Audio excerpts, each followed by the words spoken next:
Hello Change 的小伙伴们，你们好，我是Mike隋，在这里跟健身界的男神女神、健身的小白小黑们打一个招呼了啊！今天呢，我要代表 Change 的小伙伴们跟一个健身界的 No.1 大神啊有一次亲切的互动。他是谁呢？他就是今年奥赛的冠军肖恩雷登。And new Olympia champion! There it is! It has happened in Las Vegas! 已经紧张的不行了，我们马上有请肖恩出场吧。Let's welcome Mr. Shawn Rhoden. How you doing? Well, Welcome, welcome, welcome.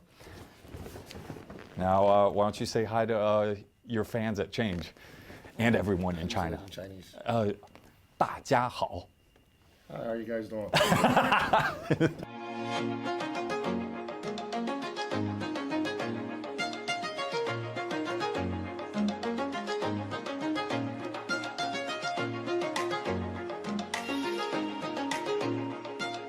Well, first of all, congratulations on winning Mr. Olympia. Thank you.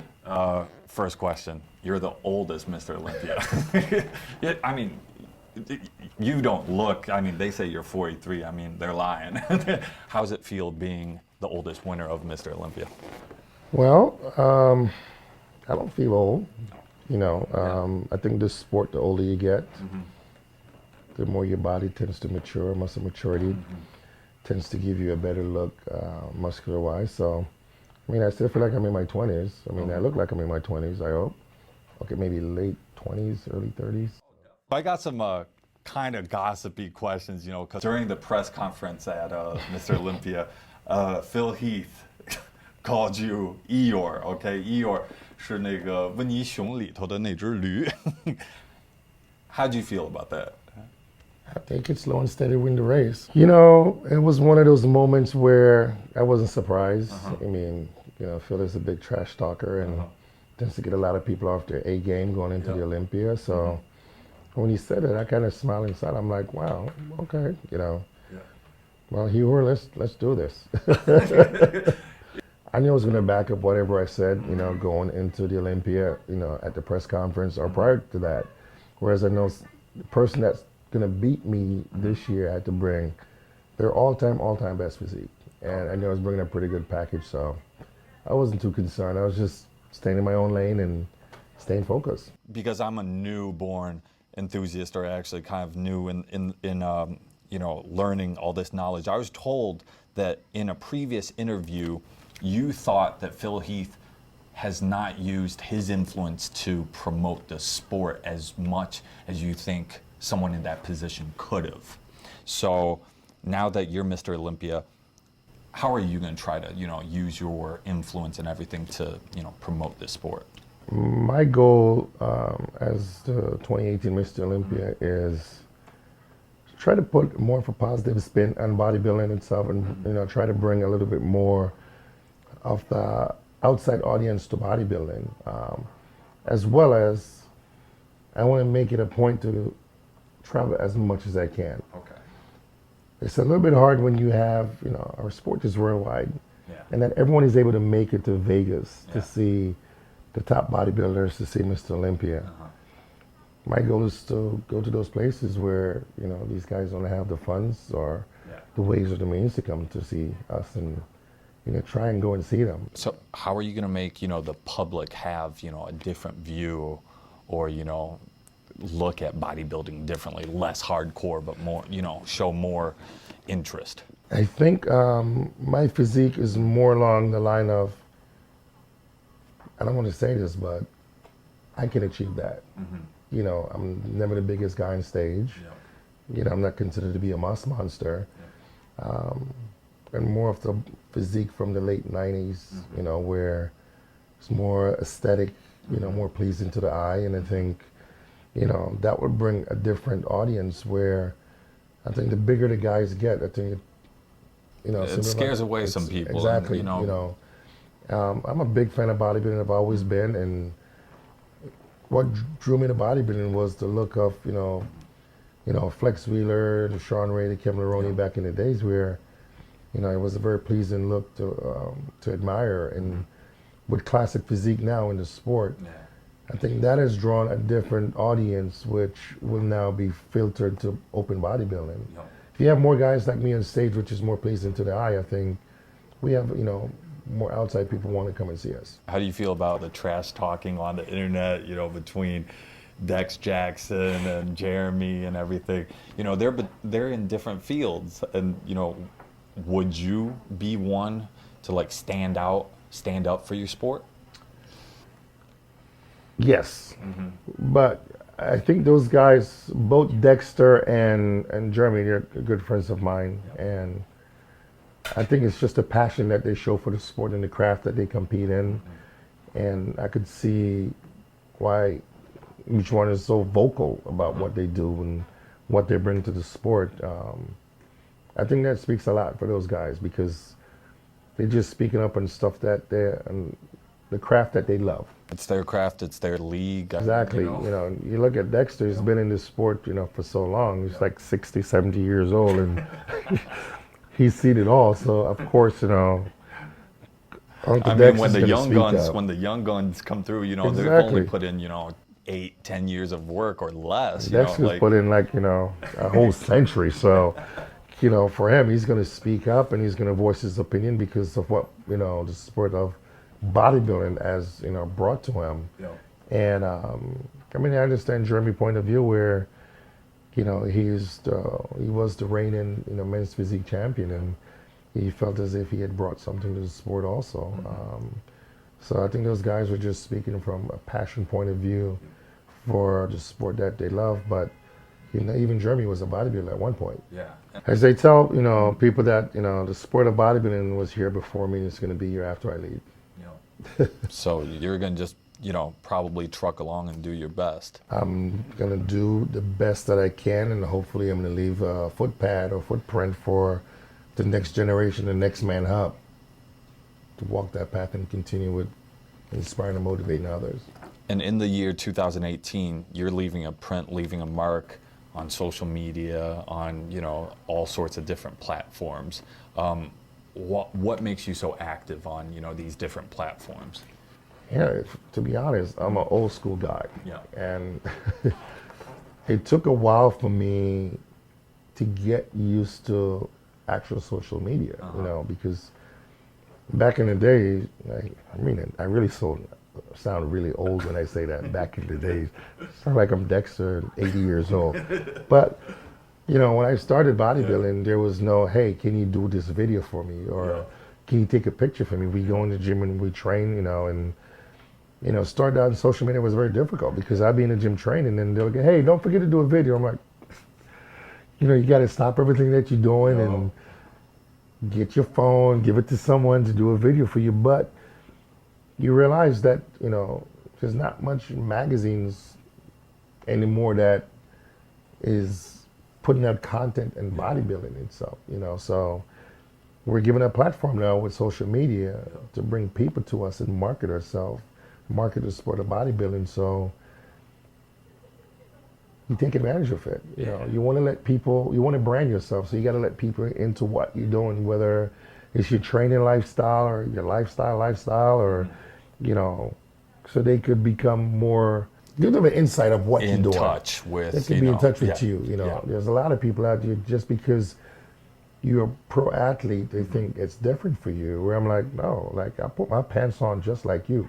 One leg at a time. I have crappy days that I wake up and I'm like, man, it's gonna be one of those days, just like the average person. But people think just because at the level that we at, we don't go through those stuff. So I think, when people get to see an insight of what you're doing, they're like more in touch with you. They're like, wow, okay, he's having the same struggle that I'm having on a day-to-day basis to get to where he's at. You know what? I want to continue to do what I'm doing. With now, all these different platforms, KOLs, not necessarily professional athletes, get a chance to build a following, to promote the lifestyle. It's a lot of Insta star. Yeah, for sure. It's like, everyone's like, hey, I'm kind of like fitness famous. What do you think about that? Because there's tons of them on Chinese social media, and we're talking to Change people, okay? Change 很多健身网红, okay? Let's see what Shawn thinks. We're given a platform to inspire and motivate others. And sometimes we tend to push it a little bit too far or forget the reason why we have this platform. And we become insta famous, and we just forget the whole thing. That why am I here? Why did I start this? And we just need to come back and touch up reality and realize the reason why you're here, the reason why you're given this platform, is not just to show your six-pack or to show your buns of steel. We're given a platform, to inspire and motivate others, and I think we should try to use that to the best of our ability. There are talks of Kai Green returning to. Yes. Okay, that's his answer. How do you feel about it? I'm a big fan of Kai. Yeah. I've known Kai a very long time. We used to compete at the Universe Trial back in, just gonna say how old I really am, 1999. Because I've known him for a very long time, and we're very good friends. And I think Kai's a great ambassador for the sport of bodybuilding. It'd be nice to compete against Kai again. I've done it for a while, and when I just got my break into that elite group, standing next to Kai, Phil, Dennis Wolf, the Dexter Jackson, it was a great feeling, because the time that I took away from bodybuilding and came back, I was admiring those guys. I was looking up to those guys. So for me to stand on stage next to them, it pushes you a little bit more. So it's kind of like, the original group. Exactly. So having the opportunity to, compete against Kai, or any of the top guys, it's an honor for me. What are you going to do to try to repeat? I'm going to get back in the gym. I'm going to take this old beat up Chevy and bang it out and bring the better me, hopefully, 20% better, and, leave no stone unturned if there's a Kai Green or a Phil Heath or even a Jay Cutler that decide to come back, just to be prepared that I am at my best to face those guys. Plus 20% though. Plus 20% better. Any thoughts of retirement? Right after Dexter. Probably in like 30 or 40 years. Yeah, right after Dexter. But as a bodybuilder, what does family mean to you? Because I think a support system's crucial, and you're a family guy. So how do you treat it, in your career, and what part does it play? Family is number one. When I was younger, I thought just bodybuilding. But as you grow older and you have a family, you got to develop balance. Once you have balance, things become, I'm not going to say a little bit easier, but you have more of a support system. You do it for the family too. Bodybuilding is not always going to be there. At some point, you're going to have to walk away. You're going to have to retire. You're going to get beat, and you have to call it a day. Your family is always going to be there to welcome you with open arms. So for me, my family is involved with everything that I have to do with bodybuilding. But once the competition is over, it's, honey, can you take out the trash? I don't go home to, hey, Mr. Olympia's home. I go home to, Daddy, can you change the diaper? So for me, that's priceless, because there's a lot of bodybuilders that dedicates just their time to just bodybuilding. And when their career is over, besides the trophy, they go home to nothing. And you got to have something to look forward to after the sport is over, besides just your trophy. And I feel like when you have so much more, backing you, that's just extra motivation, and that brings, your entire determination to another level. The best feeling is for me, I'm at the Olympia, and, my daughter would come walking in the room, my girl would come in, whisper a few good luck words in my ears, and to me, it doesn't matter what happened on stage after that, because one, you know that you bring your best package, but also your family is there waiting for you no matter what happened. Most guys, if they don't win, you see them sitting in the corner by themselves. For me, hey, win, lose, or draw, I'm like, hey, I'm winning, because again, my family's going to be there waiting for me at the end of the day. I think that's definitely good advice for young guys, young girls out there who are trying to find that balance. It's not Some all balance, guys. It's not all about picking up a weight or looking at your six pack. You can't marry a plate. You can't. Chinese internet users have this one line. It's a one-line question. All right, they ask guys. They say, let me say it in Chinese first. Okay, 如果女朋友不让你举铁怎么办? If your girlfriend says you can't go lift weights, what would you do?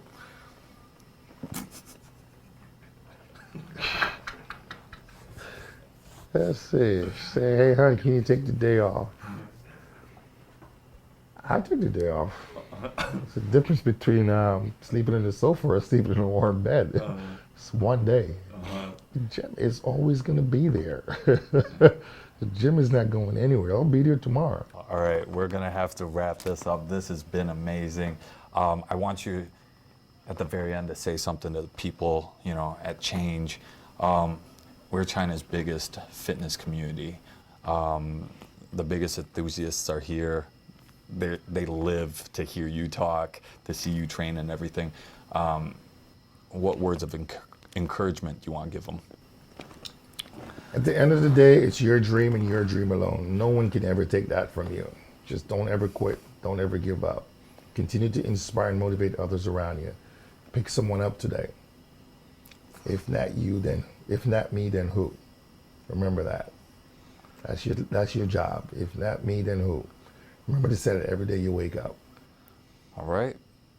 Thank you so much. That was a great interview. Thank you so much for your time, Shawn. Yes, sir.